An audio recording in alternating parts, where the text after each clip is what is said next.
Welcome back to our channel. నేను మీ Kavya. So present నేను అమీన్పూర్ మండలంలోని రెయిన్బో మెడోస్కి వచ్చిన. సో రెయిన్బో మెడోస్ అనగానే మీ అందరికీ కూడా కందుకూరు ఎమ్మెల్యే రీసెంట్గా ఒక ప్రెస్ మీట్ పెట్టి చెప్పిన మాటలు వినిపిస్తున్నాయి కదా. నిజంగా ఎమ్మెల్యే చెప్తున్న మాటలు వాస్తవమా, లేదంటే ఇక్కడ జనాలు కావాలనే ఎమ్మెల్యే పైన దుమ్మెత్తిపోసే ప్రయత్నం చేస్తున్నారా, ఇట్లాంటివి తెలుసుకోవడానికి వచ్చా. ఇక ప్రజెంట్ మీరు చూస్తున్నారు కదా, ఇదంతా కూడా రెయిన్బో మెడోస్కి సంబంధించిన అపార్ట్మెంట్స్ అంటున్నాం, సారీ, ఇవన్నీ కూడా ఇండిపెండెంట్ హౌసెస్. సో ఇక్కడ దాదాపు ఈ రైతు నుంచి కొనుగోలు చేసిర్రనమాట 27 ఎకరాల భూమి ఇది.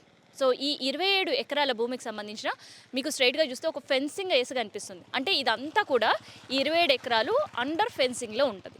సో ఈ అండర్ ఫెన్సింగ్లో ఎమ్మెల్యే గారు చేసిన ఘనకార్యం, ఎమ్మెల్యే తమ్ముడు చేసిన ఘనకార్యం అండ్ మేనేజింగ్ డైరెక్టర్గా ఇప్పుడు వీళ్ళతో కమ్యూనికేషన్లో ఉన్న అల్లూరి వెంకట నరసింహం చేసిన ఘనకార్యం ఏందో నేను మీకు చెప్తాను. సో అసలుకి యాక్చువల్గా ఏంటంటే ఇదంతా కూడా ప్రైవేట్ ల్యాండ్లో కన్స్ట్రక్షన్ చేస్తున్నారు. అండ్ అక్కడక్కడ కొంత స్పేస్ వదిలేసి ఉంది. అది ఏంటి అని ఇక్కడుండే వాళ్ళు అడిగినప్పుడు అది గవర్నమెంట్ ల్యాండ్ అని చెప్పారు. సో తీరా ఆరా తీసిన తర్వాత వాళ్ళకి అర్థమైంది ఏంటంటే ఈ 27 ఎకరాల్లో ఒక్క ఎకరం 6 గుంటలు ప్రభుత్వానికి సంబంధించిన ల్యాండ్ ఉంది అని. సో ఇక్కడ విల్లాస్ కొనేటప్పుడు కూడా వాళ్ళకందరూ కూడా ఈ విషయం విదితమే అండ్ తెలుసు కూడా. సో ఆ ల్యాండ్ ఏదైతే ఖాళీ ప్లేస్ చూపించి ఉన్నారో ఎవరు, ఈటూరి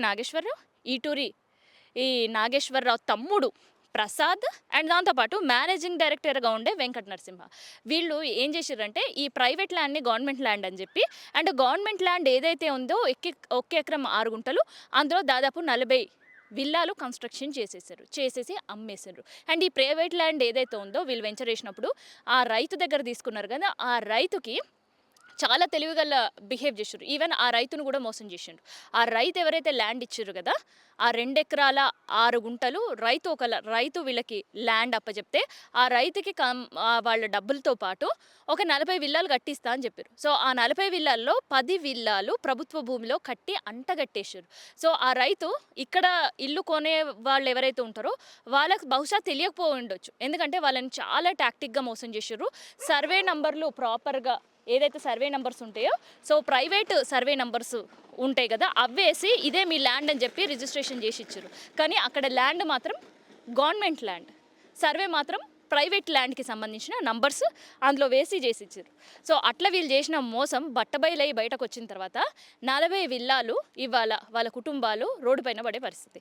సో ఇక్కడ ల్యాండ్ వాల్యూ చాలా కాస్ట్. ఏదైతే ఇప్పుడు మనం ఈ విల్లాస్ చూస్తున్నాం కదా, ఆ ఒక్కొక్క విల్లా 2 కోట్ల రూపాయలు. సో వాళ్ళు కొన్నప్పుడు 1,20,00,000 కొంతమంది, 1,30,00,000 కొంతమంది కొన్నారనమాట. సో ఇప్పుడు 2 కోట్లు వాల్యూ చేసే ల్యాండ్. కానీ ఇప్పుడు వాళ్ళు ఉన్న ఇల్లు వాళ్ళది కాదని క్లారిటీ ఎట్లా వచ్చింది అని అంటే సర్వే నెంబర్స్ ఆధారంగా వచ్చింది. సో గతంలో ఉండే సర్వే నెంబర్ ఏదైతే ఉందో 210 సర్వేలో ప్రభుత్వ ల్యాండ్ అని చూపించారు. కానీ యాక్చువల్గా ఆ ల్యాండ్ ఉన్నది ఎక్కడ అంటే 201లో ప్రభుత్వానికి సంబంధించిన ల్యాండ్ ఉంది. సో ఎంఆర్ఓ ఎప్పుడైతే సర్వే చేపట్టినరో, ఏడీ సర్వే చేపట్టినరో 201 కాస్త 2010 అయింది, 2010 కాస్త 201 అయింది. సేమ్ అట్లే ఇప్పుడు 208కి సంబంధించిన ఇంకొక ప్రభుత్వ ల్యాండ్ అది. సో 208కి సంబంధించిన ప్రభుత్వ ల్యాండ్ని వీళ్ళు ఏం చేశారంటే ఇగో ఇట్లా ఇప్పుడు నా వెనకాల కనిపిస్తున్నాయి కదా, ఇక్కడ కూడా ఏం చేశారంటే ఇగో ఇట్లా విల్లాస్ కట్టేసి ఇది పక్కా ప్రైవేట్ ల్యాండే, అది మేము కొన్న ల్యాండే అని చెప్పేసి వాళ్ళ నెత్తిన చేయబెట్టి అమ్మి చేతులు దులుపుకొని ఏపీలో పోయి నాగేశ్వరరావు గారు ప్రెస్ మీట్లు పెడుతున్నారనమాట.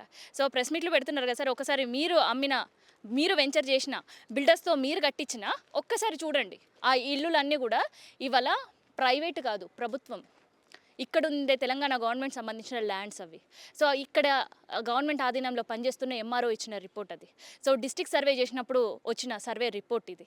సో ఇదనమాట మొత్తానికి వీళ్ళు ప్రైవేట్ ల్యాండ్ని కాస్త ప్రభుత్వ ల్యాండ్ని ప్రైవేట్ ల్యాండ్ అని చెప్పి ప్రభుత్వ ల్యాండ్లో విల్లాలు కట్టి జోబులు నింపుకొని దాదాపు ఇక్కడ చేసిన దానిపైన 30 కోట్ల రూపాయలు జోబులో వేసుకొని ఇక్కడ నుంచి వెళ్ళిపోయారు.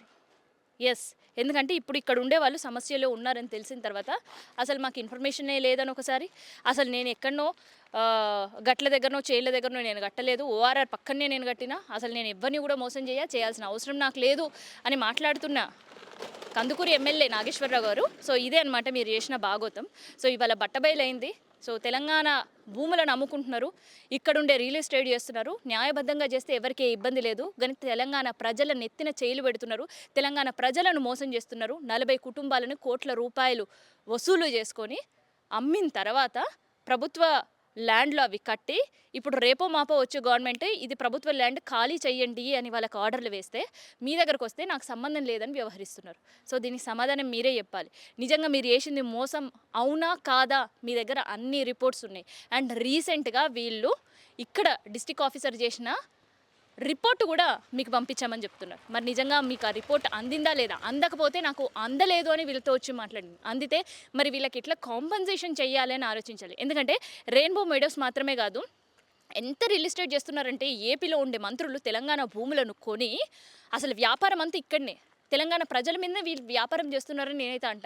ఎందుకు తెలుసా? కేవలం రెయిన్బో మెడోస్లో ఉండే 27 ఎకరాల్లో ఎమ్మెల్యే నాగేశ్వరరావు అండ్ ఎమ్మెల్యే తమ్ముడు ప్రసాద్ అండ్ ఇందాక నేను చెప్పినట్టు మేనేజింగ్ డైరెక్టర్గా ఉండే వాళ్ళు మాత్రమే ఈ ల్యాండ్ మొత్తం కూడా కొన్నది, డెవలప్ చేసింది, కట్టింది, అమ్మింది. సో ఇదంతా కూడా వాళ్ళే చేశారు. ఆ తర్వాత ఇది సరిపోదన్నట్టు ఇక్కడ చేసిన వాళ్ళని మోసం, వీళ్ళు ఇంకా బయటికి రారు, వీళ్ళకి ఇక బయటికి వచ్చి చెప్పే పరిస్థితి ఉండదు అని చాలా క్లారిటీ వచ్చిన తర్వాత ఇక్కడ నుంచి కరెక్ట్గా 6 కిలోమీటర్ల దూరంలో 100 ఎకరాల్లో ఇంకొక వెంచర్ కూడా వేస్తున్నారు. సో మరి ఆ వెంచర్ పరిస్థితి ఏందనేది ఒకసారి మీరు ఆలోచించుకోవాలి. నిజంగా ఇక్కడుండే బాధితులకు న్యాయం చేయకపోతే ఆ వెంచర్ పైన 100% ఇంపాక్ట్ పడుతుంది. మీరు వేసే వెంచర్స్ అన్నీ కూడా ఫేక్ వెంచర్స్ అని, మీరు చేసే వెంచర్స్ అన్నీ కబ్జా భూములని, మీరు చేసే వెంచర్లల్లో ప్రజలని మోసం చేసి ప్రభుత్వ ల్యాండ్లో మీరు ప్రైవేటీకరణ పేరుతో అండ్ ఇక్కడ విల్లాలు కట్టి వాళ్ళని మోసం చేస్తూ అమ్ముతున్నారు అనే ప్రచారం ముమ్మాటికి జరిగే పరిస్థితి ఉంటుంది.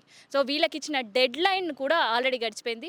మరి ఇప్పటికీ కూడా స్పందిస్తలేరు ఎమ్మెల్యే గారు, ఎమ్మెల్యే తమ్ముడు అండ్ మేనేజింగ్ డైరెక్టర్గా చెప్పుకునేవాళ్ళు. సో ఇప్పటికైనా స్పందించాలని మనం కూడా కోరుకుందాం. లేదంటే ఇక్కడ వాళ్ళు కేవలం రెయిన్బో మెడోస్ కాదు, ఇక్కడ 6 కిలోమీటర్ల దూరంలో చేస్తున్న ఇంకొక వెంచర్ ఏదైతుందో దానిపైన ఇంపాక్ట్ పడేటట్టు కూడా కసరత్తు చేస్తున్నారు ఇక్కడ ఉండే బాధితులు.